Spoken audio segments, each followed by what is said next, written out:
Resilience, perseverance, character, you choose the word. For Toronto FC, that big point is all that matters in a 2-2 draw at Yankee Stadium against NYCFC.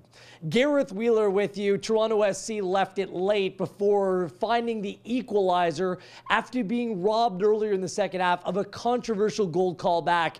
We'll get into more on that in a moment, but it was Raheem Edwards, fresh off Canadian international duty, returning to Toronto FC and proving decisive, playing the ball over the top to Jordan Hamilton, well controlled by the second half substitute, fouled from behind, and it was Victor Vazquez with his second converted penalty of the year, ensuring Toronto FC shared the spoils on the night.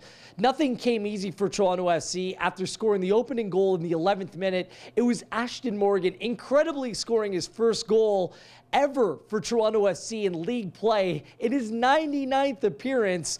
Quite the moment for the hometown product. But from that point on, Toronto FC were up against it because of some good play by New York and also some officiating decisions that did not go their way. In the end, for head coach Greg Vanney, it was all about the group once again showing the depth in the squad. We had a lot of guys step up and prove their value tonight, and it's a positive thing for us. This game was decided, and I'm going to focus on 3 B's.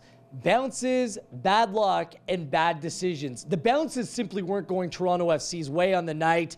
The 2 goals conceded, both were unfortunate. The first goal, which came in time added on in the first half of play, Ben Spencer was clearly fouled from behind before the ball went the other way. Benoit Cheroux stuck in for the tackle. A bad bounce straight to Jack Harrison, and it was David Villa, a leading candidate for the MLS MVP, putting the ball in the back of the net, equalizing before the half. And in the second half, Max Morales gets the ball in the far post. Chris Mavinga unfortunately gets a piece of the ball, fools Alex Bono, who was sensational on the night, giving New York City FC the 2-1 lead. So those are the bad bounces. Let's talk about bad luck, because Sebastian Giovinco could have, should have, would have scored in the first half of play. A great ball across by Ashtone Morgan. Giovinco just played it over the ball, but went down hurt. It's being called a lower back contusion. His status will be reevaluated upon his return to Toronto, but he had to leave the game in the 39th minute. Toronto FC down to bare bones, already without 8 players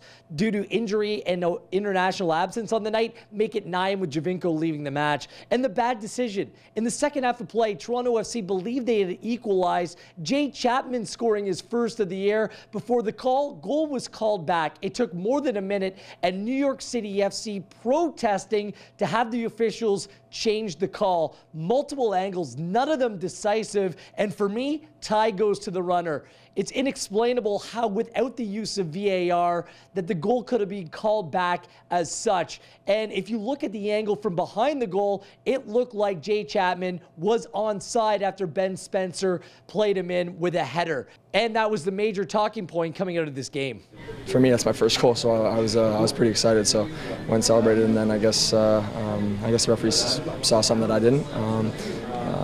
But I mean, it's football, so we just got to move on. Just an outstanding performance from Toronto FC. They just have a knack for scoring goals late. They're fitter than any other team in MLS. The 11th time they've scored in the final 15 minutes of play this season. They scored 26 in the final 15 minutes of halves last year while only conceding 5. That is a recipe for success. And look at that, Toronto FC back atop the MLS standings on 39 points, one better than the Chicago Fire. Another quick turnaround for Toronto FC as the Colorado Rapids come to town, 7 p.m. Saturday night at BMO Field. We have the pre-match rally at Brazen Head. Hope to see you there.